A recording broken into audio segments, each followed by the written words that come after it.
So they dropped this Quiet on Set documentary, and it blew the internet afire. Twitter got to it. There have been some interviews with Dan Schneider, which this documentary was mainly about. I hadn't finished it, but just to give you guys want to give a overview of what Quiet on Set is for people who may not seen it, may not know what it is. Yeah, so Quiet on Set came out. I think it dropped last Friday. Mm-hmm. Sunday, I think it was over the weekend. So they were highlighting the toxicity that took place on the sets of Nickelodeon shows, tween shows. A lot of it was surrounding the heavy hitter producer at the time, this guy by the name of Dan Schneider, and they talked to the different child actors and actresses and kind of got a backstory on what they went through and the kind of environment that was there. They also talked to the writers of these stories, and so you kind of have an understanding from the first two parts of it that Dan Schneider, he really was like hands-on, had to be in control of everything, and the fact that if you did not do things his way, then you pretty much were out of a job. It was very sexist, a lot of things that are unethical, according to a lot of policies that we've all seen and read. So the first two parts builds up to the heavy hitter that's coming. So I know you guys have heard Drake and Josh. So Drake Bell. Hold on, let's not jump straight to that. Let's start at the beginning, like episode 1, episode 2. Let's take our time. It's in two parts. Yeah, episode 1, episode 2. I mean, they don't get to Drake Bell to episode 3. But I'm just saying. Right. So 1 and 2 is the one first part, and that's Dan Schneider. That's Dan Schneider. Right. That's Dan Schneider. So essentially, he built this toxic environment that people were not comfortable with being able to speak their minds. Parents were not allowed on set. Are parents ever allowed on set? Do you know that, Johnny? I'm not too sure. I think in some cases, especially probably now, they are. Okay. But I don't know why parents wouldn't be allowed on set, honestly. I know they're the around logic behind set. that. I don't know. I can't say, like, from what it sounds like once they start filming, they're in a spot, but they're not allowed to be out there in the workspace. It's like they're in the break room somewhere. And the kids are off with production and staff. That's what kind of how I imagined it. It could be because you have parents. We've seen it in coaching games. Parents want to be coaches. So if somebody's telling their child something, they may want to speak up or walk on set and give a pep talk and do this and do this. And some kids are not as comfortable performing with their parents right there. That's true. Yeah, that could be it too. I know this is like the first couple episodes. This is like the first era of Dan Schneider. Because they do go back to him on the 4th episode, but this is like the first era when he had all that Amanda Bynes show, like our era, and then he has like another era where he brought in like Britney era. Spears' little sister, Ariana Grande, and them. But it they kind of paint the picture to how they're gonna end it. But it's one thing is. These people in Hollywood that come out as like predators or they create toxic environments, it's like they super successful. Yeah. Like Harvey Weinstein. I wanted to note, although Dan Schneider is a sick individual, especially from a grown-up standpoint, I wanted to note, like, that was a genius idea to create, what you call it? Damn. All that? Well, but what's it called? It's a type of comedy. Like sketch comedy? To create sketch comedy for teenagers or children is a genius idea. Right, it was. But we're running into, in the first episode, what we always run into. Adults create content for children, but adults are adults. And a lot of times when adults create content for children, they put hidden messages in the content that the children have no clue about. May even go over the parents' head, but when you grow up and you start looking at that content again, you're like, hold on. This character is actually gay. This character is actually this. This is this. This is this. So when they started to point out the type of the things that were lewd and he liked to laugh at, like you had which they explain later when we get to the big dog, the glory hole jokes, the cum shot jokes. how they were sexualizing, was that area under Grande when she was pouring the water all over herself. Like, it was very nasty to know that a adult use porn as its inspiration to write for kids. Even racism with Noseboy. Yeah, like as that a shit was kid, crazy. yeah, you don't catch that, but then you got a black kid being Noseboy, and his mom is there. Like, you know what I'm saying? But she wasn't having a lot of that shit. But the fact that you let Noseboy slide, like, Yeah, that's because he's a dark skinned kid with a big ass nose, or a black kid with a big ass, like, we got big nose. I get it. And his shoulder So pads look first like of all- penises. Yeah, with he had balls. the black dick shoulder Yeah, pads. and then what was it? Fetus, the youngest rapper, and they had to make the fetus black. Yeah. Like, the fetus is pink regardless of your race. But anyway, And I thought it was interesting. Something else that was weird. I think it was with Amanda Barnes. She played a character, something Taint. Oh yeah. oh, the taint joke. Something Taint was the last name. Yeah, Taint was her last name. So Taint, they spelled it, funny, but it's still Taint. So Taint, for those that don't know, is actually the skin part between a man's testicles and his butthole. Yeah. So This little Gooch. flap of skin. I there. want to. Yeah. I want to say, if you've ever worked in America, period, around white people, you've worked with white people like Dan Schneider, who thinks lewd shit is funny, and especially when you're like around our age, we come from an era where, like, yeah, there's an HR department, but you don't really go to it. Don't even know they phone number. So when a guy tells a joke like that on the job, you like, that's just him. That's how he get down. So I see why these people was letting a lot of this shit go. But even I think one of the black girls from all that later on, she's like, you know what? I'm sitting here thinking about this shit as an adult. That shit was it was Yeah. weird. You know what I'm saying? I hadn't even got to the back rubs yet that I heard they were giving him on set, like Yeah. the children. But I did get to the inappropriate touching. You know what I'm saying? Like, or just the him being in the hot tub with Amanda Bynes. yeah. It's like, it's man, yo. Right. But it's just weird because the guy had an eye for talent and he knew how to like create TV shows. He created like so many TV shows that were all successful.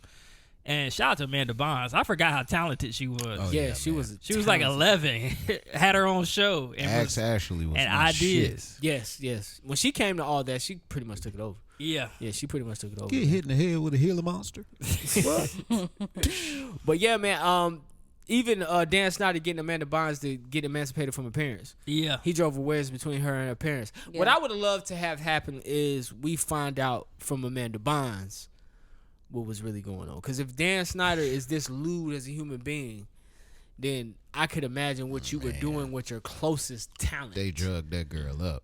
Yeah, so yeah, you couldn't trust what she said. Now she kind of like got the Orlando Brown going on where you don't know if she telling the truth or not. she don't even look the same. And you know, she had never did drugs, none of that. She ain't never drink. She ain't never do none of that shit, bro. And But as a now, kid, right? like, period. She's never done it. Mm-hmm. And now she all fucked up, man. They fucked that girl up. The only reason why I know, because I was watching this YouTube thing on her, Yeah. like, way before this whole conversation. But, man, it's just a A lot sad of people situation. talked about Amanda Bynes, Yeah. like fall from grace, just like how she is now. Like they remember as a child star, and I mean, it's just. But this happens to child stars Yeah. all the time Yeah. in Hollywood. If your parents aren't in there, like when we see people like Tia and Tamara, their mom and dad was like heavy. Taj Yeah. Mari. Yeah. They come out how they come out because them parents is like, I'm not leaving this set.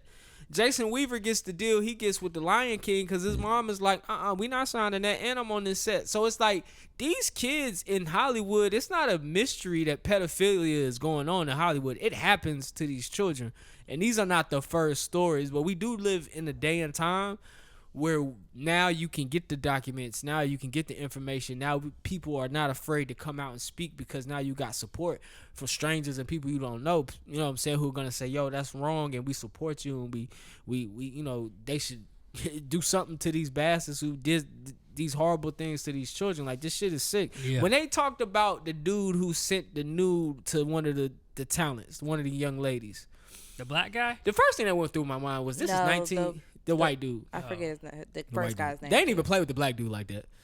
And I think I love how his mama touched on that. Everything with him was like, man, his mom over there. Like, I mean, she didn't even realize what she was saving her. Like she said, I didn't realize what I was saving my son from. Because essentially, yeah, he was heartbroken, but now he's probably on this documentary like, oh, damn, they was doing that to y'all? Right. You know what I'm saying? Like, touch your little wee-wee. Like, that is wild. Let's not say that. Okay, I'm sorry. But nah, I mean, I mean, when you, I forgot, I lost my place, what I was going to say. But, yeah, just him sending a nude at that time. Like, I don't know if y'all know, like, back then, you didn't take a picture and send it. Yeah. Like you didn't. That's Yeah, not to how get it developed, right? You had to do things to get a picture out to somebody. These niggas are sick. That's why the daughter reacted the way she did by shutting off the computer. Because back then you couldn't just close something fast. Yeah. Yeah. So she just shut it off and went in her room. I wish the daughter would have spoke. I wish the mom would have said something back then. Right, because the mom didn't say anything because she didn't want her daughter to get backlash to be received by her daughter. From her reporting it, but I feel like once her daughter decided she said her daughter didn't want to go be an actress anymore. At that point in time, when your daughter's not going to be on that set anymore, you should have reported something. Yeah. For sure. I don't know why they were doing it. I mean, a lot of them parents want their kids to live a certain dream, and I think maybe that's why they don't say much. All right.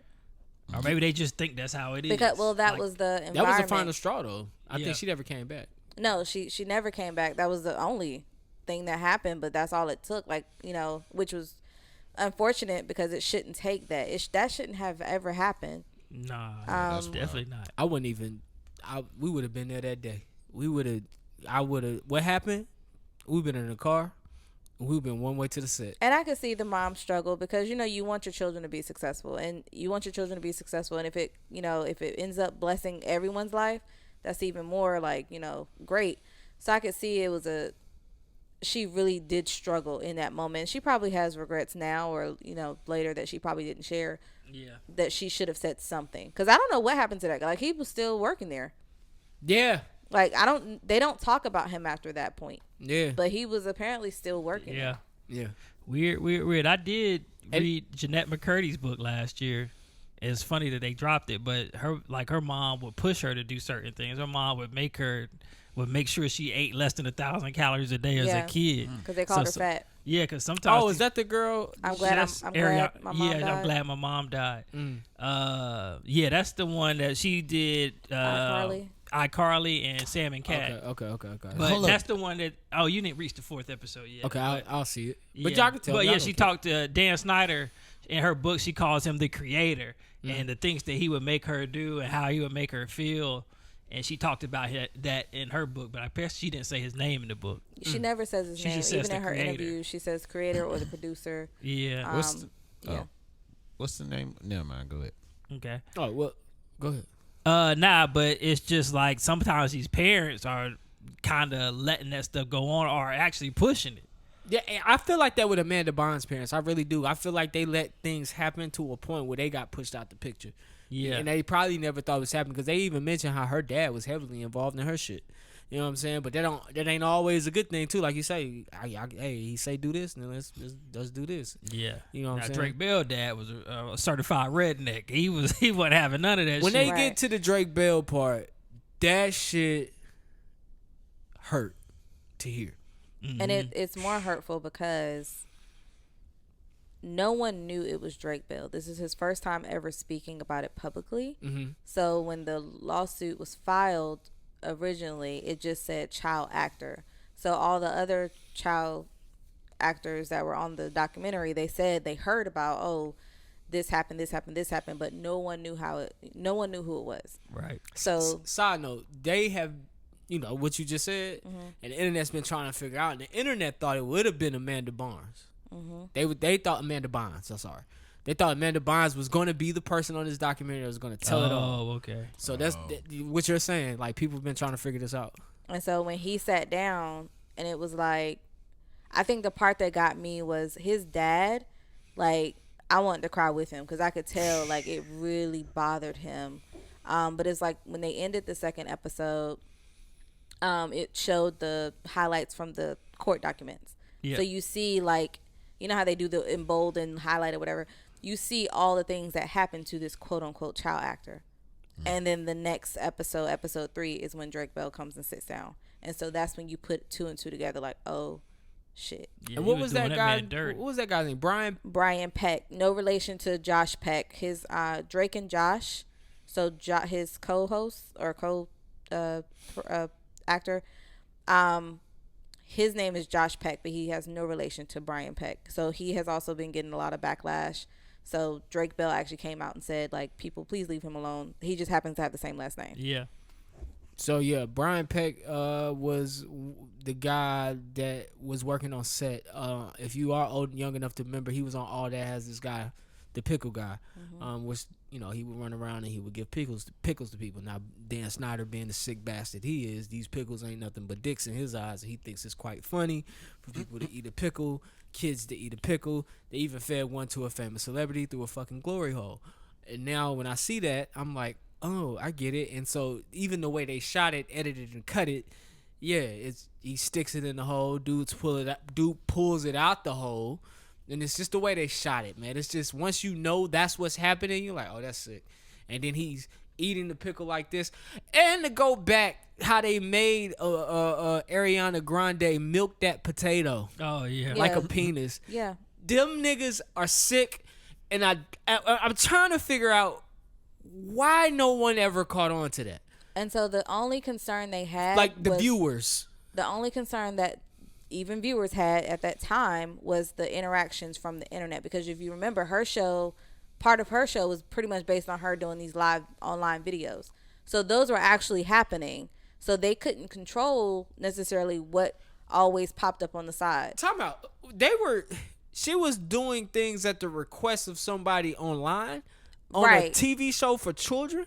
Right. And so it was like, I don't know if they were like coming from actual online, or if it was like people, like, how somebody's on the set with computers setting, Dog, is that what? For real? So I think it's scripted. I think that stuff was scripted. I would hope like it's coming from a different. Yeah. They showing cam girl to our kids. Yeah. Shit, that was on. That ain't even our kids no more. But that essentially that was the Yeah, beginning right. of that was the we were beginning the of kids. Cam. You're right, my bad. They was I'm sorry. They was showing cam girl to us. Right. Wow. And they wonder why we perverts right now. Even that, like the potato. What was the other one with the water? Yeah, Yeah, the when she water was on like yourself. laying That's just so all of it was backwards awkward. on the bed. Yo, Now I do remember the one when she was sucking on her toes. Like I remember that one, and I was like, "That's why would she?" Yeah, do bro that? was wild. On Bro her was own sick. toes. Yes. Yeah. And then like even the writers said they didn't want to say anything because they knew he would like just. It's hard to get a writing job in Hollywood. Right. And he would say, let's not tell people so they don't take it out. Like the jokes and stuff. He was like, yeah, I know what it really means, but let's not say anything. Yeah, 'cause that's not like we don't know. The executives asked him about taint, and he Yeah, was the like, taint. "No, that doesn't mean that. We mean like tainted." Yeah. Like, and so he left it at that. And then that's what I forgot. Jenny was the lady that sued him. She was one of the writers. So Oh yeah. She they got made fired, right? They made it so she never worked in Hollywood again. right, but and which she was afraid of, but she knew it was going to happen, so she sued him anyway. They settled out. Of course, those documents are sealed. We don't know what the settlement was, but he made the only two women writers split their salary, which is illegal. It's crazy. And then the second season that she came back, he told her, because the first one she got let go or she got fired. When Jenny came back, she was the only female writer in the room. He told her he needed her to work 27 weeks, but she was only going to get paid on a contract basis of 16. So he wanted her to work For free. the 11 weeks for free. But he hired a white male full-time, no background experience, full salary. That's the same crazy. time he asked her that. But back to because we off on a tangent. Back to Drake Bell coming out and telling his story for the first time. He told a story about this guy named Brian Peck, who seemed to be friends with this John Wayne Casey that was in jail, that was in prison, the serial killer. They were pen pals. They had a relationship. And there was a kid's party at a grown man's house, and somebody seen some artwork, and he was like, yeah, my friend sent that to me. And they started showing you the clips of who John Wayne Casey is, and this is this nigga's pen pal who was a known pedophile and serial killer. They had Netflix on him, right? Yep. I'm want to watch it. Yep. But yeah, so he got close to Drake Bell and was able to drive with the wedge between Drake Bell and his father, telling them basically your dad's stealing from you and you won't make it far in this business as long as he's your manager. Because Drake Bell's father was on everything. He could see that this dude was sick from a mile away, and so he was always over there protecting him. But once he drove that wedge in between them, Brian got access to him, and essentially he ended up molesting Drake when he was in his teens, 13, 14, 15, somewhere in there. So yeah, that and it's just sad to watch play out on camera like that, because even Drake has had his issues as an adult, and just to watch him, when you watch him, I mean, you could tell he's still fucked up. Hard to deal shit. with that stuff. Yeah, and if you look at the description from the court document, he's like, man, he was doing some sick shit to that little boy. That nigga's nasty. Yeah, I would have hoped. Do you know if his mom is still alive? I'm not sure. He didn't mention the mom much, besides just the part that she played and everything. I pray for man, I couldn't imagine. Yeah, glad stuff come out like that now, so people that are in that entertainment industry now, I'm not sure if all that stuff's still happening, which it probably is, but it's just, you can look out for it now. Yeah, well, Nickelodeon did have their statement that they showed with every episode. I think overall what we got from this is, like you said, this is probably has happened more often than we know about. I think we're starting to hear a lot more with the childhood actors and behind the scenes of things that, we grew up with, because NDAs are running out or expiring. And so it's just weird. I've seen that online too. Yeah, it's weird. It's really weird. I feel like we're gonna get some more, because we still got Disney. Yeah. And Brian Peck, even after he went over to Disney, was said and done, he did go over to Disney. After he served jail time, served jail time, he worked at Disney just for a stint, because he did voiceovers for a cartoon. Yeah. And then Disney fired him when they found out who he was and what he had done, and then they removed his voice completely from the cartoons. But he did try to go work for another child. I will say, company. When he raised concerns about Brian, they was like, "Yo, he gay. You don't need to worry about him." Nigga, that my son is a man. No, all the more reason to worry about you. They told the father he was homophobic. Yeah, they told him he was. Yeah, they say, hey, he's gay. You're probably just homophobic. Da da da. Yeah, the more the reason to worry, because he like motherfuckers that's the same sex as him. I mean, if you're a pedophile, your sexuality don't matter. Right. You know what I'm saying? What you prefer to assault don't matter. I'm not even talking about this man's preference and what he likes to assault. This nigga likes kids. Period. And I think it was the fact that Drake Bell was also it was a rock star, so he was doing music, and so Brian Peck would go out of his way to be at the concerts with his quote unquote friends. It's like, why are you 40-something-year-old man with friends? Let's go check out Drake's show tonight. Going to a teen rock show. And you know what? I think with some parents, and this is away from that. I know nowadays some parents won't let their kids stay at other people's houses, but you got to think sometimes in situations where kids don't have father figures and they play on football teams, those guys go spend a night at some of their coaches' cribs, with other kids. Don't mean nothing, but with other kids. And so it's now, what the world that we live in, you really got to be cautious. Nobody is who they say they are. Exactly. A lot of the times, you really got to watch people. You know what I'm saying? And I think it's just so fucked up to take advantage of kids. And I say this all the time. I believe if you are doing this type of shit to kids, they should give you the death penalty. It shouldn't be an option. Months in jail should never be an option for if you're accused of pedophilia. If you're accused and you go to court and the court system accuses you of this, there's only one sentence for this shit: the death penalty. I don't believe that there's any other way to solve this, because we give niggas the death penalty for less. I was reading something on Tukey Williams. Y'all know they executed Tukey. Yeah. Tukey spent the rest of his life changing his life through his work. He never hurt a child. He wrote books for children just to prove let me live. If you let me back outside, I can be a changed man. Prison has changed me. Something like that deserves grace, but something like this sick ass shit, nah, dog. These are the type of people that we need to lethally inject, but instead we're lethally injecting people like Tukey. We ain't lethally injected a man that we reported on that lived in Texas that was accused of a crime that he didn't even commit. These are the people that we lethally inject, but these niggas got countless like witnesses. He got 11 charges. Yeah. 11 we charges. got the guy that you raped saying you raped him. Why are you alive? Right. Why And you then alive? the support. I don't know if you got that far yet, but during the trial, he had so much support on his side from previous actors about and that. producers. They wrote letters. There was people over there, and Drake said at that time during the trial, at that time it was just him, his mom, and his brother because his dad still didn't know. Trial had already started, and he said my dad's so emotional I couldn't tell him. So his dad still didn't know. His dad just knew he got arrested. That Brian had got arrested. He did not know it was because of Drake. His dad would have made sure that man didn't see any jail time. Oh yeah, had he would have found out. used He his would've damn killed that man. that pistol he been holding on to. Oh, yeah. He would have took that man out. But yeah, man, I hate to put a sour mood at the top of the podcast, but man, it's a really good doc. If you grew up on the Nickelodeon shows like I did, it's definitely worth your watch. It's on Max right now. Somebody said it was on Hulu. It did come out on the ID channel live over the weekend. 4-part series. It's real quick watch, 45 minutes an episode. Other than that, man, what's out? What else came out this week?